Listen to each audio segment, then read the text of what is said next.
Hello guys, আজকে সকাল থেকে বৃষ্টি। আর দেখো পাখিটা এখানে ওই ঘুড়ির সুতোতে আটকে দেখো কখন দিয়ে ঝুলছে। কিন্তু লম্বা এত গাছটা, আমি আর আমার ছেলে এসছি এটাকে হেল্প করব বলে, কিন্তু মাথা কাজ করছে না, কিভাবে করবো? কত লম্বা দেখো, কখন দিয়ে বেচারা ঝুলে রয়েছে।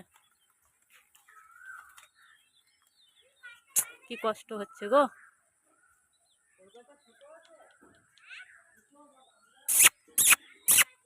আয় আয় আয়, ওই তখন আরেকজন এসে ওকে বাঁচাবে বলে কত কি করছে কখন থেকে। কিন্তু এমনভাবে জড়িয়েছে পায়েতে, মাঞ্জা সুতোতে, ছাড়াতেই পারছে না। দেখি কিছু ব্যবস্থা করতে পারি কিনা, ছাড়িয়েই তো তারপরে দম নেব।